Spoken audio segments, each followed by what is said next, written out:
Vamos lá? Bom, então, só relembrando, nós falamos ontem um pouco das características, né, da África do Sul, tá? Então, trazendo ali as principais características dela. Quem não veio ontem, nós estamos fechando aí esse conteúdo de continente africano. Nós estamos falando já tem um bom tempo, né, sobre ele.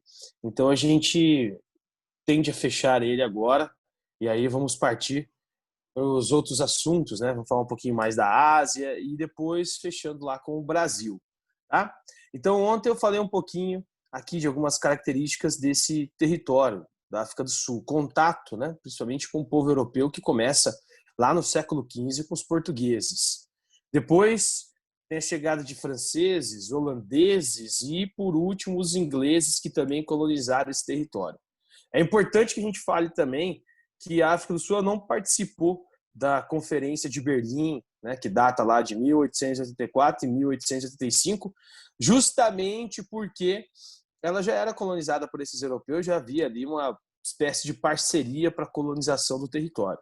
A gente vai ver, né, nós falamos ontem, vamos retomar hoje aqui para que a galera que tinha faltado ontem possa ver também, tá? Então, o território encontra-se lá no extremo sul, né, do continente sul-africano. Dentro da África do Sul existem dois países, né, que estão presentes dentro da África do Sul, Suazilândia e Lesoto. Eu tinha comentado isso ontem com vocês também. Uma população de mais de 50 milhões e a maioria dessa população, a composição étnica dela, maioria composta por negros, né? Mais de 70% da população. Aí depois tem os brancos, que são descendentes ali de holandeses, ingleses, 12%, euro-africanos, 13%, indianos, que eu expliquei, a Índia tem vários investimentos dentro da África do Sul, isso desde do século XIX, né? Início do século XX, muitos investimentos ali dentro. Então, e devido também à colonização inglesa nos dois territórios, isso permitiu que os ingleses, que os indianos, que também eram colonizados por ingleses, fossem trabalhar na África do Sul, né, como mão de obra. Inclusive, teve um indiano muito famoso, a gente ainda vai falar de Índia, que eu comentei ontem para vocês, que depois ele ajuda na independência da Índia. Ô, Bovo, como que é o nome do indiano lá? Falei ontem? Mahatma Gandhi. Mahatma Gandhi. Viu como que o Bovo presta atenção na minha aula? Quem dera que o Dudu e o Pedrinho fizessem a mesma coisa. Bom, formação histórica, né? Então Pra eu que comentei isso ontem aí? com vocês. Tá vendo, Dudu? Isso que é um cara que presta atenção, ó. Vocês acham que ele fica Ué, só eu tô jogando Free prestando Fire atenção. e fofando ali o cachorro? Não, ele presta atenção na aula. Formação histórica, tá? Eu disse, lá no século XV, os portugueses foram os primeiros, né, a terem contato ali com a África do Sul. Portugueses, espanhóis, né, tem um destaque na escola naval europeia, né? Foram os primeiros ali, os precursores. Depois tem os holandeses também, com a Companhia das Índias Orientais, os ingleses também, uma grande frota naval. Então são eles que saem ali, né, em busca dessas rotas marítimas, tá? Com o Novo Mundo e primeiro com a Índia, depois com o Novo Mundo também, né? Quando ele é descoberto e ocupado, tá? É só lembrar que os holandeses vieram para cá, para o Novo Mundo também. Chegaram aqui na América do Sul, chegaram a pegar uma parte do Nordeste brasileiro, que era dos portugueses, para poder colonizar. Depois foram expulsos, né? Saíram dali, ó, foram lá para o Suriname e lá eles ficaram. Então, o território do Suriname pertence ainda à Holanda, né? Tem uma ligação com a Holanda, tá? Disse também que o Bartolomeu Dias foi o primeiro a chegar no Cabo da Boa Esperança, mas o primeiro a dobrar o Cabo da Boa Esperança e chegar até a Índia foi um outro cara, né, Dudu? Como que é o nome dele? Daquele navegador português que chegou lá na Índia. Hein, Dudu? Dudu? Ó, tô aqui. Ah. Como que é o nome do navegador português que dobrou o Cabo da Boa Esperança e chegou lá na Índia primeiro? Vasco da Gama. Muito bem, Dudu, tá vendo? Um ponto pro Dudu. Vasco da Obrigado. Gama, foi o primeiro, né, a chegar lá, tá?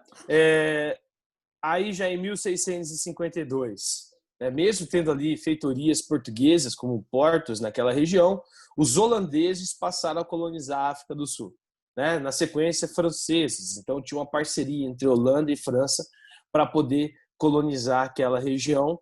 E por último, depois do fechamento da Companhia holandesa, né, a Companhia Holandesa das Índias Orientais, e no século XVIII, os ingleses também chegaram ali naquela área, porque os ingleses tinham um certo interesse numa região, né, num território.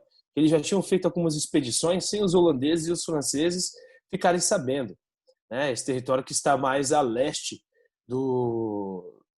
da África do Sul, né? Então, eles chegam ali no século XVIII, início do século XIX, e vão ocupar uma região onde existe um reino, né, sul-africano que os holandeses e os franceses não tinham ainda investido, né, feito ali investidas militares. Tá? Então você tem, ao mesmo tempo que chegam os ingleses, um fortalecimento, né, do controle sobre nativos e os boeres. Para quem não sabe quem são os boeres, vou explicar. A mistura de holandês e francês na África do Sul deu um nome a esse segmento, né? Esse grupo, essa etnia dentro da África do Sul composta por brancos europeus. Então era uma miscigenação de holandeses e franceses. Esse grupo ficou conhecido como boeres. Então os boeres são descendentes de europeus. Tá? Os ingleses chegam e tentam dominar quem? Os nativos e os boeres que lá estavam. E como que eles conseguem fazer essa dominação? Como que eles conseguem exercer essa dominação? A Inglaterra é a maior potência do planeta, não é verdade? Nós estamos falando ali de um período em que a Inglaterra ela está com uma indústria bélica acima das outras. É a maior potência econômica também, né? A maior economia. Então, é muito fácil dominar outros povos, né? Principalmente se esses povos são nativos, né? Principalmente se esses povos estão ali se defendendo com escudo de bambu, lança e pedra, como era o caso, né? E aí os ingleses foram para esse reino, para essa localização, que é onde ficava o reino Zulu, e lá eles fizeram uma guerra contra esses povos, dizimaram, né? Praticaram genocídio nessa região, dominaram a área, e aí eles puderam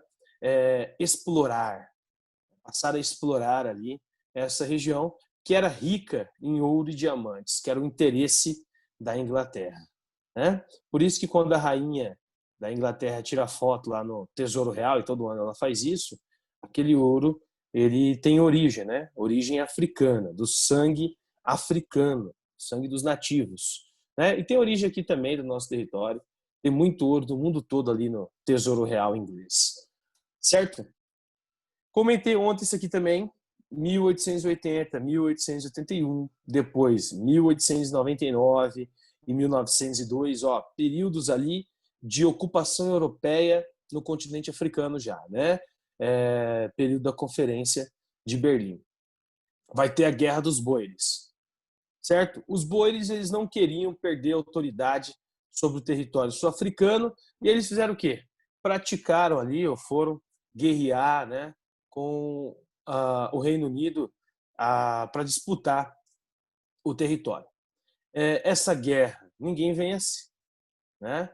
O resultado do conflito, a Inglaterra acaba cedendo o que os boeres querem, porque era uma luta que não fazia sentido, já que eles estavam colonizando todo o continente africano de uma forma mais pacífica, né? E é assim que a gente entende, até 1919, quando começa a Primeira Guerra Mundial, mas nesse período era de forma pacífica. Então eles decidem acabar ali com esse conflito e unir as forças. Então, eles criam a União Sul-Africana. E a partir da criação dessa União Sul-Africana, nós temos, primeiro, o território dos boeres sendo respeitados, né? Principalmente Lesoto e Suazilândia, territórios onde eles tinham uma ocupação, e também na parte central ali, né, da África do Sul, tá? E os britânicos, eles têm, ou o Reino Unido, tem um controle total sobre a União Sul-Africana. Respeita o território dos boeres, mas é ele que controla o território, as leis, né, a confecção de leis, e assim vai. Tá? Um outro ponto importante é que os britânicos, os boeres, passaram a tratar os negros como povos desiguais. Isso já acontecia no continente africano, em outros territórios, a gente viu, né? Os povos eram dominados e eles eram tratados apenas como mão de obra.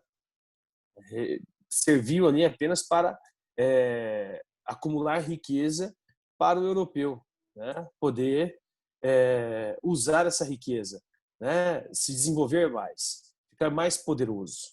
Então, e nós estamos falando isso, e esse preconceito contra os negros no continente africano, ele vai durar até o processo de descolonização, que é década de 1960, 1970.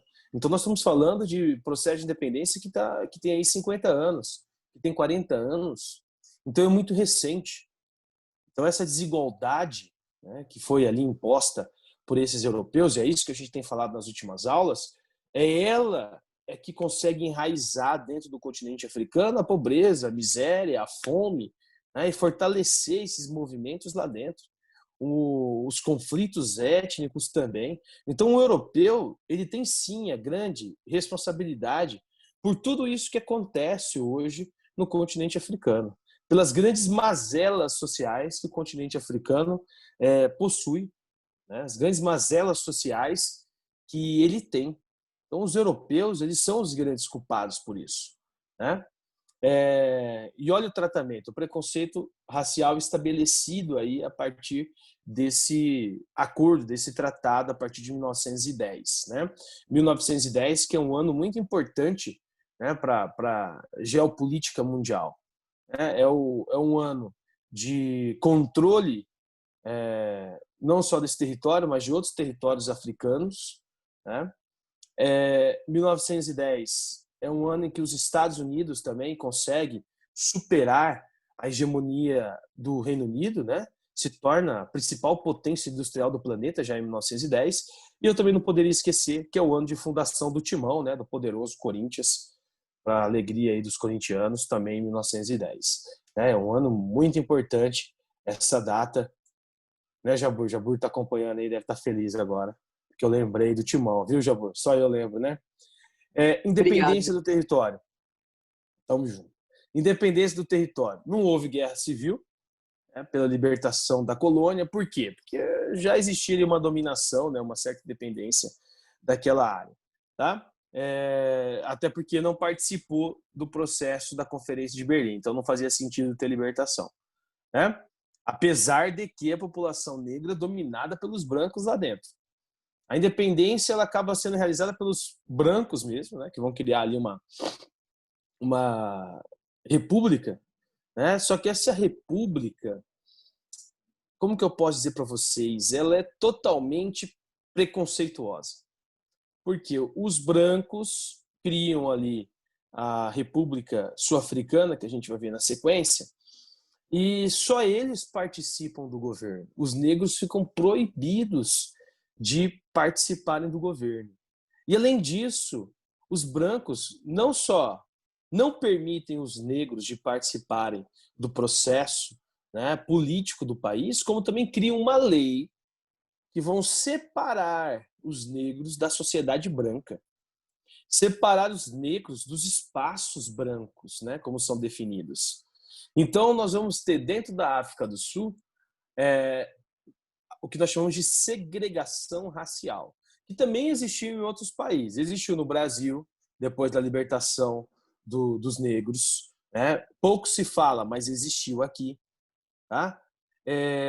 O branqueamento da população. Eu gosto sempre de lembrar isso, apesar dos materiais não trazerem, eu sempre lembro que o branqueamento da população foi uma lei imposta pelo país através da elite agrária brasileira, junto com o governo daquele momento, para poder branquear a população brasileira. Se isso não é mais preconceituoso, eu não sei o que é, né? O fato de não contratar os ex-escravos e importar a mão de obra europeia, né? Alemães, italianos, aquela mão de obra mais barata, mais pobre, que também não teria acesso ali ao campo, às propriedades rurais. Isso já é, por si só, né, um movimento também preconceituoso do nosso território. Tá? O próprio Estados Unidos não vai ter em lei, mas vocês sabem que negros não podiam frequentar escolas de brancos nos Estados Unidos até a década de 60. Universidades não aceitavam negros. Isso era algo absurdo ter um negro no espaço daquele. Não estava presente em lei, mas existia uma carga de preconceito muito forte. Tá? Então, o que hoje está acontecendo lá, né, o BLM, né, o movimento lá do Black Lives Matter, Vidas Negras Importam, é um movimento que já teve na década de 90. Tá? Não tinha esse nome, mas ele já ocorria na década de 90. Os negros protestando por direitos iguais nos Estados Unidos. Teve na década de 70, na década de 80, na década de 70, na década de 60. Então, a segregação também nos Estados Unidos é muito forte. Ela é forte até hoje.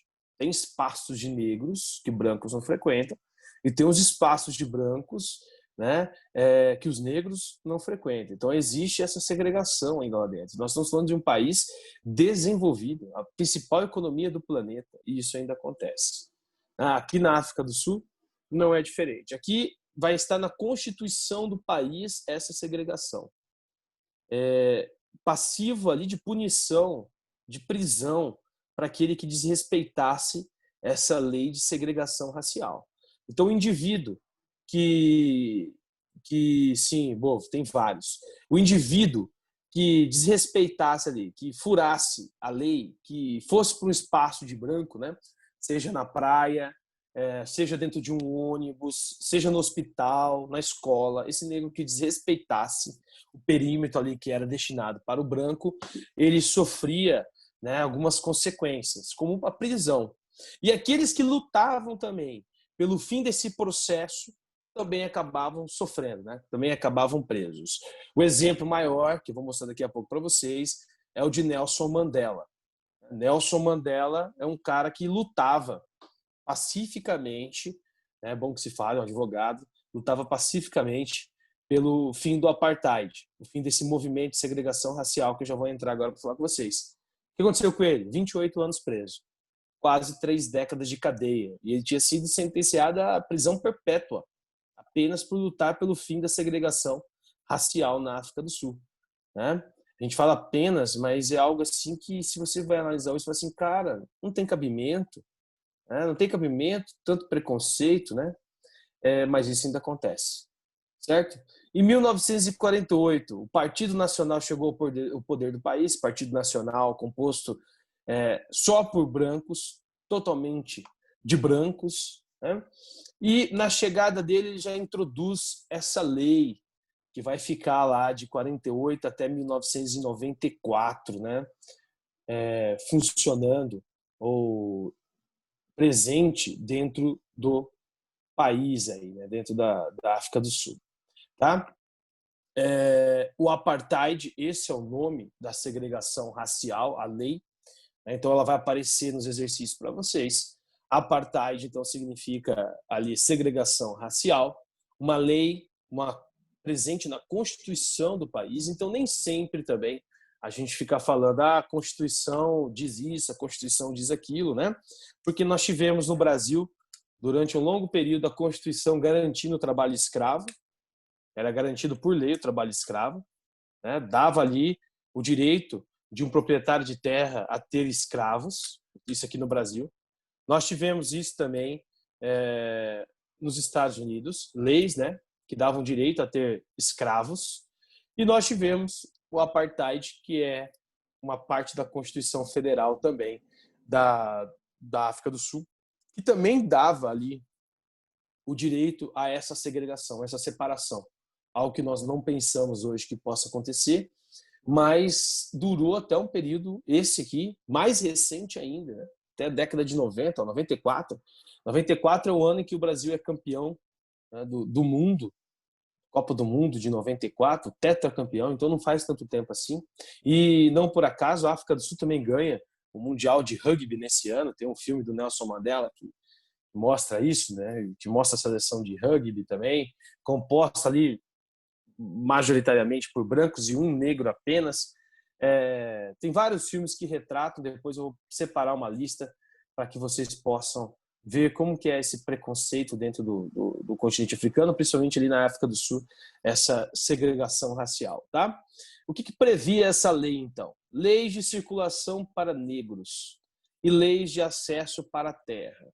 Olha só, Então, para o negro circular pelo território, ele tinha que ter ali uma espécie de passaporte.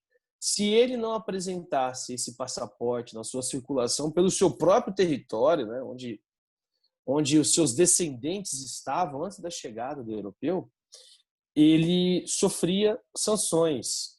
Então, ele apanhava, era torturado, era preso, e não importa se era mulher, se era criança, né? Não importa, tá? Apanhava e era preso do mesmo jeito. Então, o negro era tratado ali como um estrangeiro dentro do seu próprio país. Então, o sul-africano nativo de verdade, o negro, ele era tratado como um estrangeiro. E o europeu, o descendente ali de europeu, o branco, ele era tratado como nativo. Inversão de valores, né? Inversão ali de identidades territoriais. Tá? Proibição aos negros de representação política. Já tinha dito para vocês, então os negros não participavam e eles também não tinham representações. Quer dizer o quê? Quer dizer que partidos políticos que os negros criassem não podiam existir? Exatamente. Né? Muito parecido com o que ocorre aqui no Brasil durante o período militar, de 64 até 85. Né? Partidos subversivos, ou entendidos como subversivos, né? Ou seja, contrários ao regime que está imposto, eles também eram ali, como que eu posso dizer, proibidos, né, de participar do pleito, né? Para não usar um outro termo, né? Perseguidos, queimados, torturados e assim vai. Tá? A mesma coisa acontecia com os negros aí nesse regime do apartheid, né? Eles não tinham representação política, ou seja, eles estavam marginalizados dentro do seu próprio território. Marginalizado aí, à margem mesmo, à margem da sociedade, esse é o termo correto, né? Afastados da sociedade, afastados das políticas públicas. Então, todas as políticas públicas que ocorriam na África do Sul de 1948 até 94 era para atender a demanda dos brancos. Então, os brancos tinham infraestrutura, os brancos tinham emprego, os brancos gozavam ali dentro do território, né, de toda a qualidade de vida. Tá? Já os negros não, afastados da sociedade, vivendo em áreas periféricas, em áreas de favelas. Tanto é que, se você acompanhou a Copa do Mundo de 2010, como eu perguntei ontem, teve várias matérias que mostravam lá os centros urbanos da África do Sul. Teve um que chamou muita atenção, que é o de Joanesburgo, que é onde tem uma das maiores favelas do mundo, né? A favela de Joanesburgo. São as casas lá de latão, naquele calor intenso, as pessoas, né, não aguentam ficar dentro de casa, ali dentro do barraco, né? Vivem ali peregrinando pelas ruas. Você imagina agora, nesse período, né, que nós estamos passando, a gente tem que sempre olhar para essas áreas, né, mais carentes, mais pobres, porque ali é que falta a grande infraestrutura, né? Entre as camadas, né, sociais. Tá? Proibição de entrada em determinados espaços brancos. Tem algumas imagens depois que eu quero mostrar para vocês. Então, alguns espaços seriam quais? Seriam estações de trem e estações de ônibus mesmo, transporte coletivo. Então, o transporte coletivo ele era separado também. Então, os brancos tinham o transporte coletivo deles, os negros tinham o transporte coletivo deles também, separadinho, né? Não podia misturar. Então, o negro jamais poderia entrar ali no espaço de um branco, senão ele era preso, né? Sofria tudo isso que eu já comentei com vocês, tá? É óbvio também que a infraestrutura maior fica para os brancos. A infraestrutura pior, né, sem qualidade, fica para os negros. Isso vale para o transporte público, isso vale para a saúde, isso vale para a educação, tá? Isso vale para a segurança, isso vale para a habitação, saneamento básico, água tratada, esgoto, tudo aquilo que vocês já aprenderam, isso está valendo. Né? Então, os piores indicadores sociais, os piores investimentos ali, né, ficam para os negros. Os melhores, a grande quantidade de dinheiro das políticas públicas ficam para os brancos, fica para a elite, né, que domina o país nesse período aí. Tá? Passaporte de autorização de acesso. Então, aquilo que eu comentei com vocês, para poder deslocar dentro do próprio território, tinha que apresentar esse passaporte de acesso. Se não apresentasse, sofria ali represálias por parte do governo, né, e das forças que garantem a manutenção do governo nesse período. Então tinha que apresentar. É como se fosse um estrangeiro dentro do próprio território, é assim que a gente entende, né? Ocupando áreas periféricas dos centros urbanos, eu falei isso para vocês. Aqui, essas áreas periféricas nós chamamos de favelas, agora a gente mudou esse termo, né? Nós chamamos agora de comunidades. Lá eles chamam essas áreas mais periféricas, com menos infraestrutura, de bantos ou bantustões. Esse é o nome dado a essas áreas com menor infraestrutura. Quero muito que vocês anotem essa observação, porque isso aí eu vou perguntar em prova, então vocês têm que estar sabendo, né? Essas áreas periféricas, então, as áreas com menor infraestrutura recebem o nome de bantos ou bantustões. Beleza, galera? Vamos lá. Alguma dúvida até aí? Alguém quer perguntar alguma coisa sobre o apartheid? Tranquilo? Beleza. Resistência dos negros, né? A resistência, ela sempre existe a Brito, esses você pode governos mais repetir aquele autoritários. negócio que você Qual? tinha falado, porque eu não consegui anotar. O que você acabou de falar dos bandos. Tá.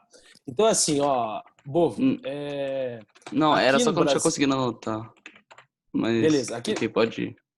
Tá. Aqui no Brasil, as áreas periféricas, sem infraestrutura, né, básica para a população, nós chamamos de favelas, né? Que é o processo de favelização, como a gente entende, que tem mudado de nome recentemente. Então a gente chama mais de comunidades aqui no Brasil, né? Lá, essas comunidades, essas áreas de favelas, né?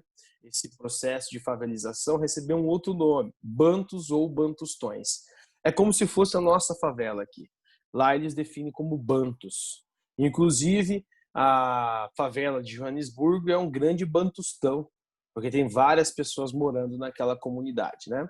A diferença é que ali não tem morros, né? Não tem morros, mas é uma área que foi ocupada, uma área mais plana, né? Então, essa é a definição, tá? De bantus e bantustões, é como se fosse a nossa área periférica, beleza? As áreas ali dos centros urbanos com menor infraestrutura. Resistência. Então, todo governo autoritário vai ter ali dentro do país ou vai sofrer alguma resistência. Porque o povo, né, ele, com o passar do tempo, ele se cansa do autoritarismo. É por isso que às vezes me perguntam, Brito, você acha que vai ter golpe militar de novo no Brasil? Vai ter ditadura? Olha, eu acho que pode ter, mas eu não acho que dura. Né? Não acho que dura no século XXI um governo autoritário aqui para o nosso povo. E por que eu acho isso? Porque nós vemos um movimento hoje no planeta que é um movimento de libertação. A libertação da fala, a libertação das ideias. Vocês viram comigo, por exemplo, a Primavera Árabe. A Primavera Árabe é isso, né? É se libertar ali de governos autoritários que já duram ou que duravam mais de 3, 4 décadas no poder. Então, se o próprio povo muçulmano, que é disciplinado, seguindo ali as leis, principalmente a Sharia, né, eles fizeram isso, não acho que aqui a gente consiga novamente ter um governo autoritário. Né? Por mais que alguns governantes se pareçam tanto com o autoritarismo, eu acho que isso fica muito difícil, né? A gente conseguir ter de novo o autoritarismo aqui dentro. Tá? Não que não possa acontecer. Né? Isso pode. Né? Isso é passivo, né, de ocorrer, tá? Mas a resistência hoje é muito mais forte do que foi no passado, do que foi, por exemplo, na década de 60, 70 e 80.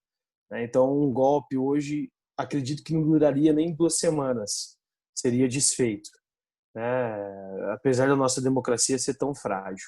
Né? Lá na África do Sul, também ocorreu, né, movimentos de resistência ali por parte dos negros, que eram os mais, né, prejudicados com esse movimento de ocupação, né, dominação branca e uma dominação também política, né? Então, os negros eles se cansaram de serem os marginalizados dentro da sociedade sul-africana. E aí os grupos de resistência eles vão surgindo, os movimentos. Vocês viram esses movimentos no continente africano todo. Né? Nós vamos ver a Ásia daqui a pouco, vocês vão ver que esses movimentos de resistência vão existir também na Ásia, né? Seja na China ou na Índia, com o Mao Tse Tung ou com depois o Mahatma Gandhi, eles existem. Movimentos de resistência existem nesses países justamente para poder superar ali ou o colonizador ou superar as forças autoritárias, né, que vão ocorrendo, vão surgindo dentro do país. A resistência dos negros aí criou esse partido, que é o Congresso Nacional Africano, CNA, partido político, né, que lutava pelos direitos dos negros ali, e ele é considerado ilegal durante o período do apartheid, então de 48 a 94, quem participasse aí desse CNA era preso, como foi o caso do Nelson Mandela e do Oliver Tambo, né, que amigos que faziam parte da mesma organização política.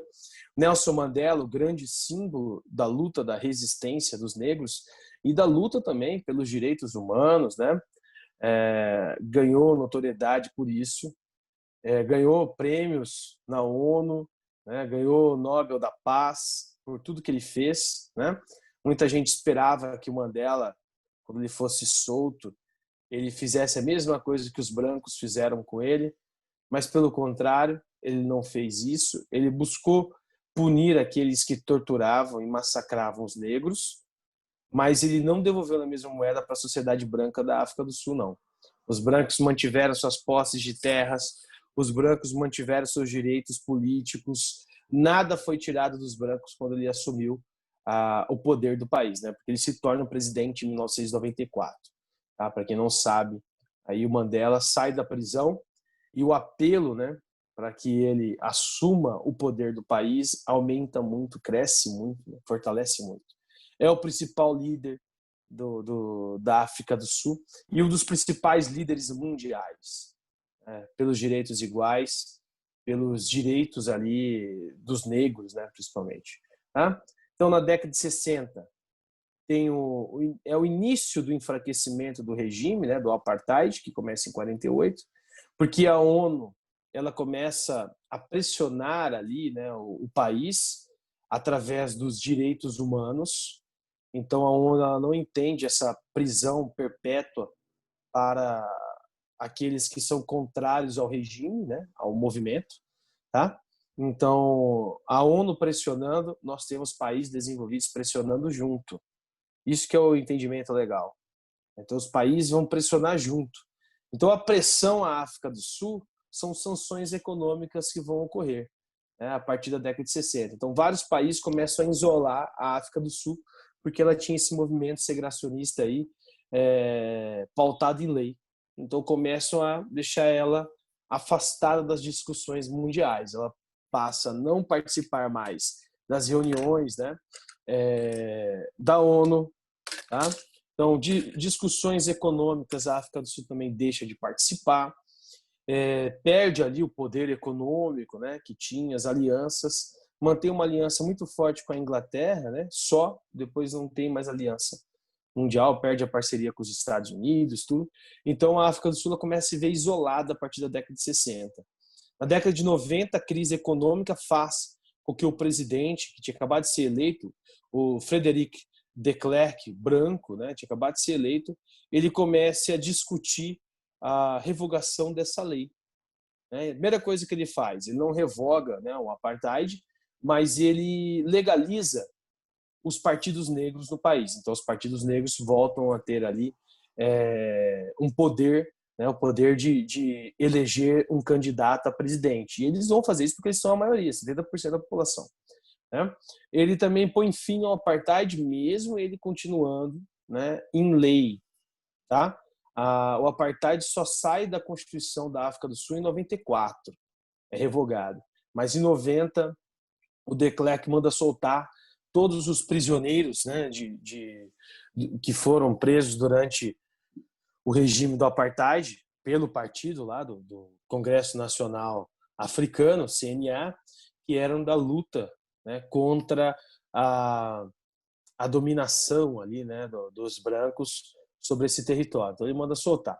Entre eles estão ali o Nelson Mandela, o Oliver também foi solto, né? O Mandela é solto e o apelo social é tão grande que ele já sai concorrendo, né, para a próxima eleição. Ele já é solto ali na década de 90, né, no início dela, perto da eleição, sai, tem todos os seus direitos liberados, né, até o direito elegível, tudo isso. É revogada a sua prisão, depois de ter ficado quase 3 décadas preso, sem cometer crime algum, porque ele só lutou pela igualdade, né? E ele sai, a população compra a ideia dele e ele vai ser eleito presidente já em 1994, né? Há um papel fundamental do Nelson Mandela ali, que é a conciliação do país, a harmonia. O Mandela, ele percebe que só há uma forma de fazer a África do Sul crescer novamente, né? Crescer em todos os sentidos, crescer no âmbito social, no âmbito econômico, que é tendo ali a igualdade entre os povos, conciliando os povos do país, né? Isso acaba chateando muita gente, né, principalmente os negros que apoiaram a eleição dele, porque boa parte desses negros queriam que ele fizesse a mesma coisa que os brancos fizeram com eles, né? Perseguisse os brancos, mandasse prender os brancos, tá? Mas o Nelson Mandela não faz nada disso. Ele cria a Comissão da Verdade e da Reconciliação, que aí ele chama um arcebispo ligado à Igreja Católica para comandar, o Desmond Tutu, e é ele que vai administrar essa Comissão da Verdade. Para que serviu essa Comissão da Verdade? Muito parecida com a nossa Comissão da Verdade aqui também, criada pela ex-presidenta Dilma Rousseff, que era para analisar a Comissão da Verdade do período da ditadura militar, né? Julgar e punir ali aqueles que cometeram atentado contra os direitos humanos ou contra a vida das pessoas, né? Que mataram ali inocentes, que perseguiram e torturaram inocentes, tá? Então a ideia dessa Comissão da Verdade aqui é justamente apurar quem foram ali os que praticaram crimes contra a humanidade, que perseguiram, que torturaram, né, essas pessoas, tá? Negros e brancos passaram a ter garantido por lei os direitos iguais, né? Isso foi garantido em lei, a unidade nacional, o que não significa que ter direitos iguais é ter ali igualdade social, né? Isso é uma dos pontos negativos do governo do Nelson Mandela. Ele não conseguiu ali combater o desequilíbrio social que existe dentro da África do Sul, né? Brancos e negros ali garantidos por lei, mas a desigualdade social ela é gritante, né? Desde lá do período de colonização do século XVIII até 1994, quando ele é eleito, só os brancos é que tinham direito ao acesso à terra, né? Só os brancos é que acumulavam dinheiro dentro da África do Sul. Então os brancos fazem ou estão ali, né, naquilo que nós chamamos de elite do país. São a elite do país. Os negros sempre foram os mais afastados, né, escanteados aí desse processo de acumulação de capital. Então, os mais pobres, né? Então, há dentro da África do Sul uma grande desigualdade social. Ela está hoje na lista dos países emergentes, tem ali terceiro ou quarto maior PIB do continente africano, mas os indicadores sociais da África do Sul ainda são bem baixos. Mesmo depois de 94 até hoje, 2020, os presidentes da sequência todos são negros. Mesmo tendo todos os presidentes negros, eles não conseguiram ainda combater toda essa desigualdade social que existe dentro do país, não conseguiram levar uma qualidade de vida ainda ideal para essa população negra, tá? Então, de 94 até 2020, só presidentes negros, né? Então, 26 anos aí de presidentes negros comandando o país. Isso é algo que seria meio óbvio, né? Porque a maioria da população, eu disse, 70% da população é composta por negros, então é bem fácil da gente entender que eles serão os eleitos ali nessa região, tá?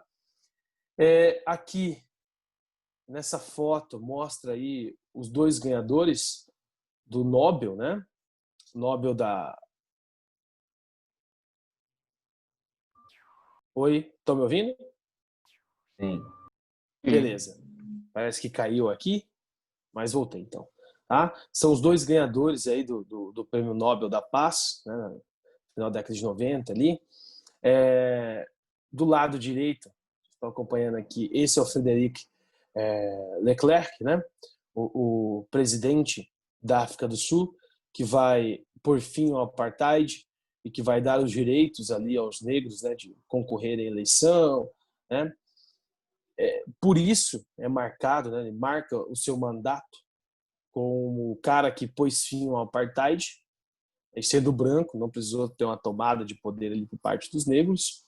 E do outro lado, Nelson Mandela, né, um cara que aguentou 30 anos de prisão, sendo inocente e mesmo assim mantendo um sorriso no rosto, sem nutrir ali, né, o sentimento de vingança quando foi solto. Por isso, um dos maiores líderes mundiais, né, que nós já tivemos porque ele já morreu.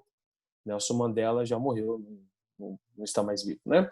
Aqui ele, na corrida à campanha eleitoral, eleito ali pela maioria dos votos a presidente.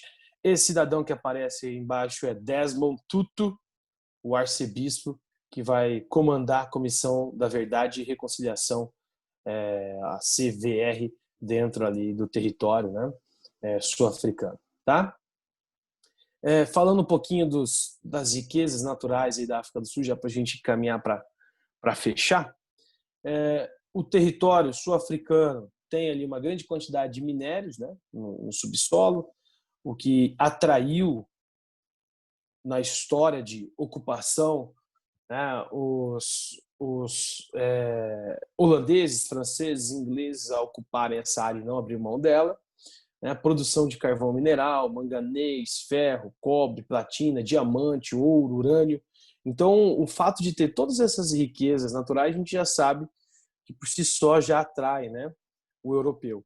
E a África do Sul, depois de um tempo de estagnação econômica, começou a promover a abertura do país, então a entrada de empresas para poder explorar esses recursos naturais, principalmente empresas chinesas. Eu já disse antes para vocês, hoje, a principal investidora da África do Sul, ou melhor dizendo, do continente africano, é a China. A China tem várias obras no continente africano, várias. Obras de captação de recursos naturais, obras de infraestrutura, tá? Então a China está investindo mesmo dentro do território africano, né? Não dá para a gente garantir que a China está levando desenvolvimento para lá. A China está mantendo o seu desenvolvimento econômico, né?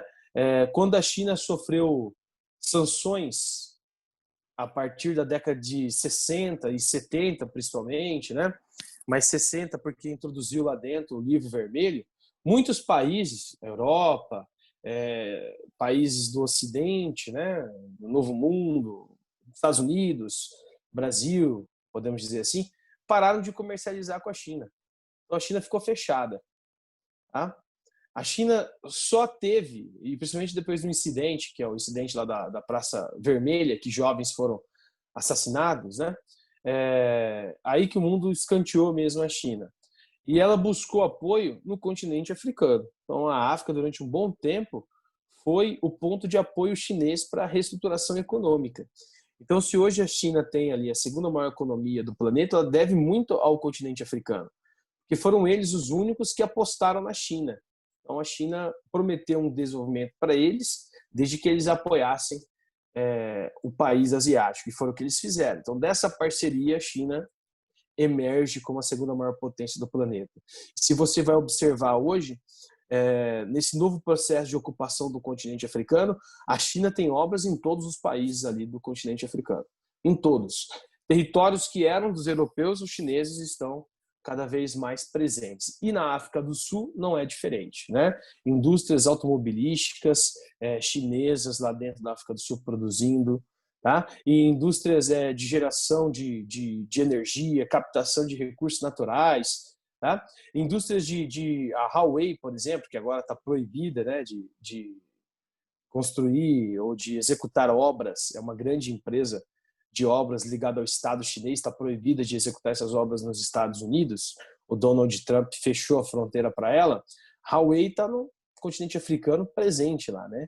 E a tendência é a Huawei também vir aqui para o Brasil no pós-pandemia, que é o momento em que o Brasil deve se tornar um país mais desenvolvimentista, né? Aprimorar mais esse setor econômico. Então, a China tem uma grande visão de crescimento aqui dentro do nosso território também. É bom e ruim para a gente, né? Porque é bom porque nós vamos ter uma melhora na infraestrutura e ruim porque a influência chinesa ela tende a ser maior também no nosso território, tá? Já que a China vai ser, com toda certeza, a maior potência econômica daqui uns dias, vamos por assim, né? Uns anos, tá? Outro potencial ali da África do Sul é o fato de ter um grande rio cortando seu território, né, que é o Rio Orange, que é um dos rios para geração de energia no país. Então você tem todos os recursos naturais, ainda você tem uma grande fonte energética que dá para ser utilizada ali nas indústrias, além do abastecimento das cidades, principalmente utilizado nas indústrias, né, para o desenvolvimento. Não é por acaso que a África do Sul ela entrou naquele grupo de países informais que eu comentei ontem com vocês, né? Um grupo de países informal que é o BRICS, Brasil, Rússia, Índia, China e o último a entrar foi a África do Sul, devido ao seu grande crescimento econômico nos últimos anos, né? Tem que melhorar muito o DH ainda? Tem, mas o crescimento sul-africano ele já é algo notório, né? Então a África do Sul hoje faz parte desse grupo de países informais, por isso, né? Pelo seu crescimento econômico, tá? O país não é independente quanto à produção de petróleo. Petróleo, vocês viram lá em cima, ó, não aparece, então depende de petróleo de outros países do continente africano, até mesmo do Oriente Médio, né, da parceria com a Arábia Saudita, Brasil, que vende petróleo porque estão no mesmo grupo, né? Então ele depende da importação desse combustível, tá? Dentro do território. Economia sul-africana, então, ligada à prestação de serviços na indústria, tem o terceiro setor desenvolvido, né, o primeiro, o segundo e o terceiro setor desenvolvido, setores primários, extrativismo mineral, produção da agropecuária, e aí há um ponto que eu quero discutir com vocês também. Essa agropecuária da África do Sul, ela foi impulsionada por uma empresa brasileira, uma empresa estatal brasileira, que foi a Embrapa. Foi a Embrapa que foi para lá, levou pesquisadores para que a África do Sul pudesse, né, desenvolver com mais precisão ali a sua agropecuária, financiou alguns projetos, né, agropecuários. Então a África do Sul tem que ressarcir a gente também, e isso mostra a nossa influência, né, o quanto nós somos poderosos ou desenvolvidos, né, no setor primário, tá? Cidade do Cabo e Joanesburgo, como eu comentei para vocês, são os principais centros urbanos. Ali estão presentes, né, a grande concentração das indústrias, empresas dos setores de produção de veículos, locomotivas, né, metalúrgica, petroquímica, todas elas estão inseridas ali naquela região. Boa parte da mão de obra também vem dessas áreas periféricas de Joanesburgo que eu comentei para vocês, tá? Setor industrial bastante diversificado, um padrão, né, dos países que estão presentes ali no BRICS, tá? Mesmo assim, tem os problemas da desigualdade social que eu comentei, como índice de desemprego muito elevado, né, marginalização, tá? Falta de infraestrutura. Isso é um dos problemas que os presidentes, que desde o Mandela e depois os que sucederam ali também o poder, não conseguiram combater ainda, né? Os presidentes negros, principalmente para a população negra, porque essa falta de infraestrutura é para a população que comanda ali, né, a maioria do país, que são os negros, tá? Outra fonte de receita de grande importância é a atividade turística, né, desenvolvida na savana, tá? O safari, turismo urbano, né, principalmente ali na cidade do Cabo. Então, o terceiro setor, aí, o setor de turismo, setor de viagens, ele também é bem desenvolvido ali na África do Sul. Aqui, esse gráfico vai mostrar para a gente as atividades que existem dentro do país, né, e a concentração delas. Tá? Serviços financeiros e imobiliários, lá, 21%. Serviços públicos, 13%. Pessoais, agricultura, floresta, pesca, 2%. Indústria extrativa, né, que aí a indústria extrativa é madeireira, mineral, né, vegetal e mineral, 4%. Indústria de transformação, 15%. O que é indústria de transformação? Você pegar o minério de ferro, a bauxita, por exemplo, né, e transformar ali em aço, em alumínio, isso é indústria de transformação, né? Eletricidade, gás e água, quase 2%, construção, né, 3%, e o comércio e o turismo, 12%, transporte e comunicações, 9%. Isso é o que forma a economia sul-africana. Dá para falar que é uma economia diversificada? Claro que dá, né? Quando você analisa esse gráfico, essas fatias, a gente entende que é uma economia muito diversificada. Ou seja, não concentra, né, a sua produção, a sua economia em uma área só. Tá? Ela está bem dinamizada, né? Bem diversificada, tá? Separadinha ali para que a gente possa analisar. Os desafios atuais para a gente fechar aí o assunto. Primeiro, realizar uma igualdade social e distribuição de renda. Isso é um desafio atual de todos os países que compõem o BRICS, né? Mas principalmente aí, já que a gente está analisando na África do Sul, porque isso é uma realidade que serve também para o Brasil, que serve para a Rússia, que serve para a China, que serve para a Índia, né? Distribuição de renda. Então, a distribuição de renda é o que emperra desses países se tornarem desenvolvidos, por exemplo. E por que a distribuição de renda tem que ser um assunto muito debatido? Porque a concentração de renda é que mantém o empobrecimento de uma população. Você não pode ter 1% concentrando a grande quantidade de capital, né? Ou como ocorre aqui no Brasil, 10%, como é dito, né? Mas na verdade a gente sabe que desses 10% tem 1% que é o mais rico de todos ali, né? Que são algumas famílias que comandam, né? Ou que tem capital acumulado que daria a proporção de 150 milhões de brasileiros. Ó, isso não pode acontecer. Você tem ali 1% que, pegando toda a riqueza deles, daria para 150 milhões de brasileiros. Ou seja, é muita coisa, né? É muita acumulação de capital, é muita falta de distribuição de renda. Então, deve haver ali políticas públicas para discutir essa distribuição de renda nesses países. Na África do Sul não é diferente. Durante muito tempo nós tivemos ali os brancos concentrando capitais dentro desse território. E dessa concentração, tamanha desigualdade, né, foi formada ali dentro.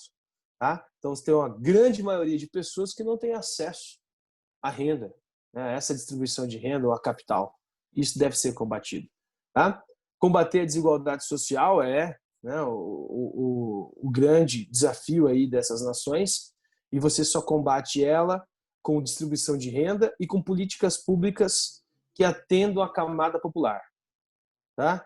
Então, você tem ali uma grande demanda de pobres que precisam ter acesso a serviços básicos. E o principal deles é a educação. Ter ali uma formação. Só melhora de vida, o padrão de vida, com educação, com escolarização, com formação, né, com nível superior. É assim que você melhora a vida dessa população. É claro que acompanhando a educação tem que vir o quê? Tem que vir a saúde, né? Saneamento básico, tá? Infraestrutura, segurança pública, né? Habitação de qualidade, geração de emprego, né? Que é um outro desafio. Gerar emprego para esses países. O Brasil deve ter, ano que vem, um recorde no número de desempregados. 21 milhões aí de brasileiros devem ficar sem emprego. Algo assim que é imaginável. A gente tinha 13 milhões, a galera estava na rua, aquela briga toda, agora a gente vai ter um aumento, né? Vai para 21 milhões de desempregados. Ou seja, o que significa você ter 20 milhões de desempregados? Significa que a desigualdade social está aumentando.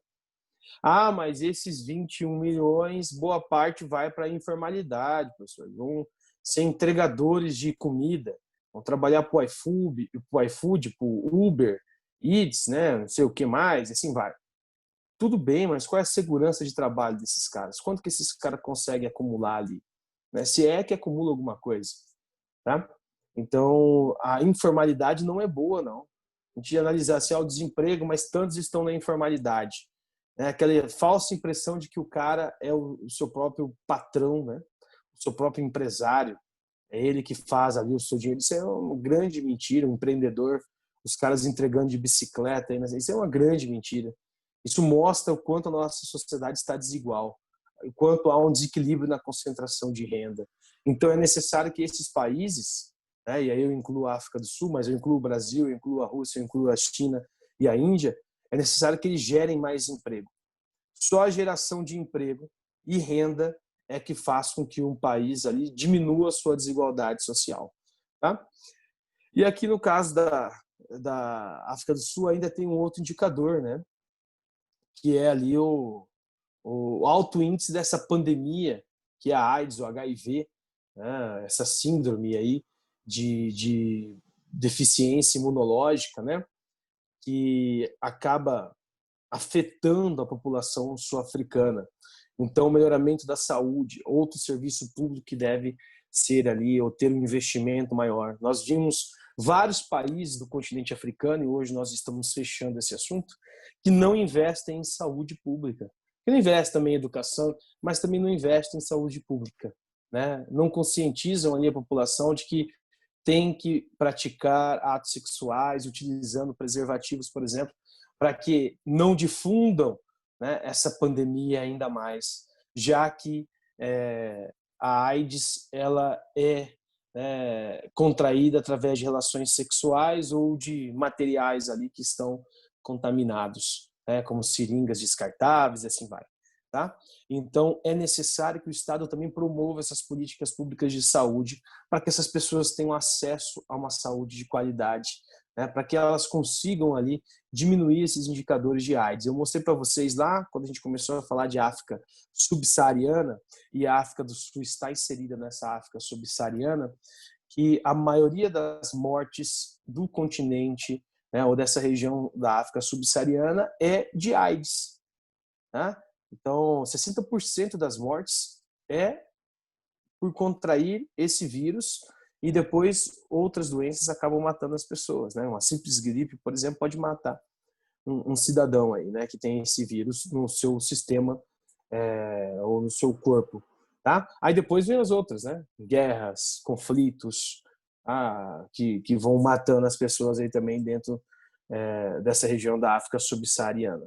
Beleza? Então esses são os grandes desafios. Nós fechamos aqui. Alguém